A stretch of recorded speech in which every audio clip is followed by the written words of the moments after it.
اس میں تو کیٹیگوریکل میرا جواب ہے کہ قطعاً نہیں، بلکہ یہ بدعت ہے.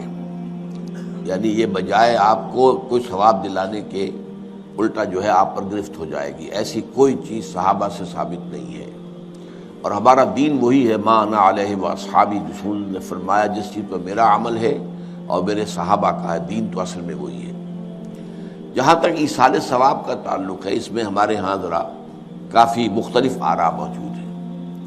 مجھے اس رائے سے اتفاق ہے کہ مالی اگر کوئی عبادت ہے اس کا ثواب آپ اپنے کسی فوت شدہ بزرگ کو منتقل کر سکتے ہیں. مطلب آپ نے کسی بیوہ کی کوئی مدد کی ہے، کسی یتیم کی کوئی مدد کی ہے، کسی دینی کام میں پیسہ لگایا ہے، کوئی صدقہ جاریہ شروع کیا ہے خدمت خلق کے لیے وغیرہ وغیرہ، تو اس کی تو جو ہے اس کے ثواب کو منتقل کیا جا سکتا ہے کہ اللہ اس کا ثواب میرے والد یا میری والدہ کے منہ کو پہنچا دے.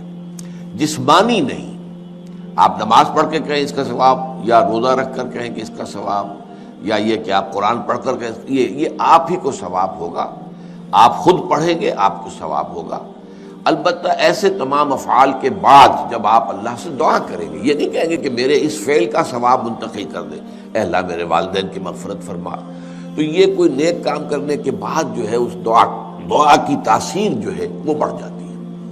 بس اس پہلو میں انڈائریکٹلی اس کا ایک تعلق بن جائے گا، ورنہ یہ کہ وہ اس طریقے سے بچوں کو بلانا اور پڑھانا اور یہ جو ہے سوئم میں کرنا اور قرآن خوانی کی محفلیں، یہ سب بدعات ہیں، اور یہ در حقیقت دین میں اضافے ہیں اور ان کی کوئی حقیقت نہیں ہے. دیکھیے انسانی زندگی کے یہ 3 دور ہیں. حیات دنیاوی جو ہماری پیدائش سے شروع ہو کر اور ہماری موت پر ختم ہو جائے، پھر حیات برزخی موت سے لے کر قیامت کے دن تک، اور پھر حیات اخروی ہے قیامت میں ریزوریکشن کے بعد سے وہ زندگی جو ہے جو جنت یا دوزخ کی ہے. اس میں ان دونوں زندگیوں کے بارے میں تفصیل سے کوئی بات کرنا بالکل غلط ہے، اور اس سے فتنے پیدا ہوتے ہیں. ظاہر بات ہے کہ قبر، جسم تو قبر میں رہتا ہے، اس میں تو کوئی شک ہی نہیں ہے. روح کہاں جاتی ہے؟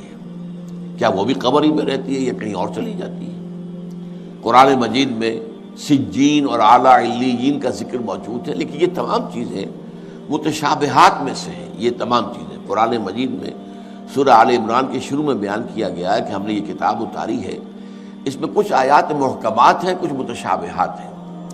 وہ متشابہات کا ایگزیکٹ مفہوم جاننا اس وقت ہمارے لیے ممکن نہیں ہے. یہ تو جب اس عالم میں ہم پہنچیں گے تو معلوم ہوگا کہ ہاں یہ بات تھی کہ جو قرآن مجید میں اس طور سے کہی گئی تھی.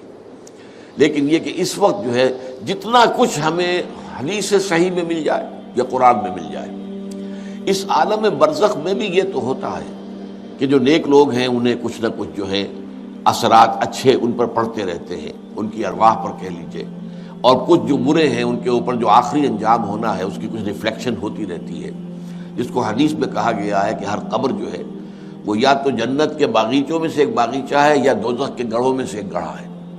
یا کہیں کہہ دیا جاتا ہے کہ کھڑکی کھول دی جاتی ہے اس میں، یا جنت کی طرف سے کہ ٹھنڈی ہوائیں آئیں، خوشبوئیں آئیں، اور یا دوزخ کی طرف سے کہ آگ کی لپٹ آئے.